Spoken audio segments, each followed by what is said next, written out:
He'll watch a movie, then he'll tell you all about it. It's the Armstrong Entertainment Show.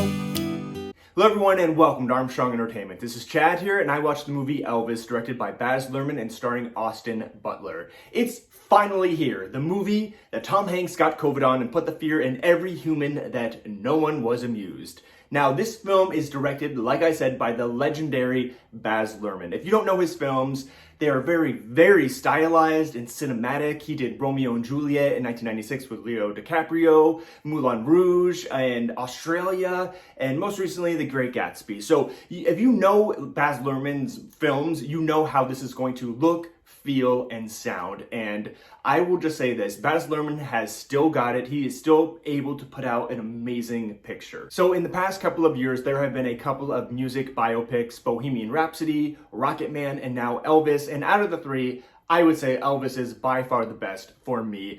I might be a tad biased because I am such a big Elvis fan as opposed to a Freddie Mercury and Elton John fan, but I just thought it was more of an elevated music biopic. There is so much more direction in this film and it really shows. And out of the three pictures, I think this is by far the best. So let's just get into the actual performances of this film. Let's just start off with Austin Butler as Elvis, because when he was first cast, I had no idea who he was. I had never seen him in anything, and I was a little skeptical. Then when the previews started coming out, I was like, okay, he actually looks like him, he sounds like him, and he's able to move like him. And I was so impressed with Austin Butler's performance. This is one of those films that is, it's like, what movie made Austin Butler famous? It's by far going to be this one. He could have sink or swam with this, and he really swam. He did such an amazing job.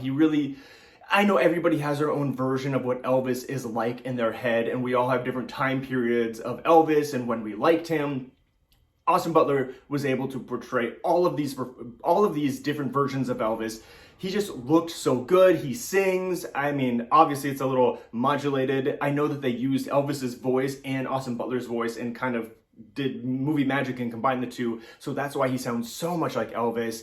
But he put in the work and he does an amazing job, and I was very impressed. Now, I was thinking if this was an actor that I already knew or already had some films behind them, I would be thinking about that. But the fact that this is a basically unknown actor, I thought was perfect casting, and I really, really enjoyed his performance. I'm just gonna go out there and say he's most definitely gonna get an Oscar nomination.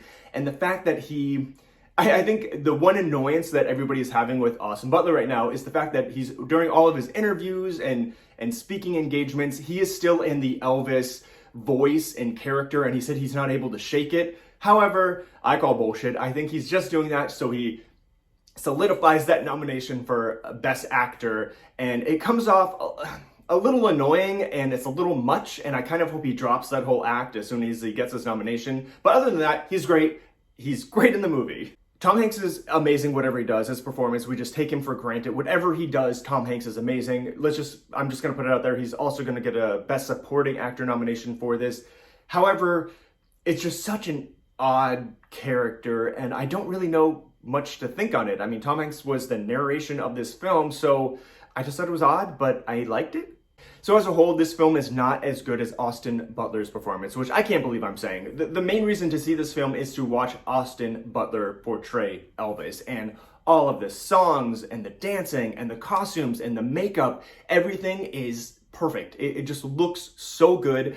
I enjoyed all 2 hours and 39 minutes. I am such a stickler for a 2-hour time limit on movies. However, I did not look at my watch once. Yes, there are some slow parts and things that they could have edited out, but I had such a good time. I was along for the ride. I never got sick or bored, and I'm so happy they were able to add in inventive ways all the different versions of his songs, Elvis's influences. I'm really glad they were able to get into that and didn't glaze over that. They did glaze over some problematic parts, and you never really felt like Elvis was failing or losing. However, who wants to watch that? We just want to watch Elvis be Elvis and Elvis be cool. I think I enjoyed the first half of this film more than the second half, but overall, again, I really did enjoy this film. I'm going to say it's in my top 10 of the year already. It's already in my top 5 of this year, and I am really excited for everybody to watch it, and I am excited to watch it again. Again, I think it will get nominated for, gosh, I would even say Best Pick, Best Actor, Best Supporting Actor, Costumes, Music, maybe Director. and we'll go from there. My expectations for this film were very high, and they were met, which is a win-win in my book. So I implore you to see this on the big screen. You have to see this on the big screen. It's just one of those films. It's not going to work when you're watching it at home. You have to see it in the big cinematic experience. Please go see it in the theaters. It is called Elvis, and it is playing soon in a theater, this weekend in a theater near you. Until next time.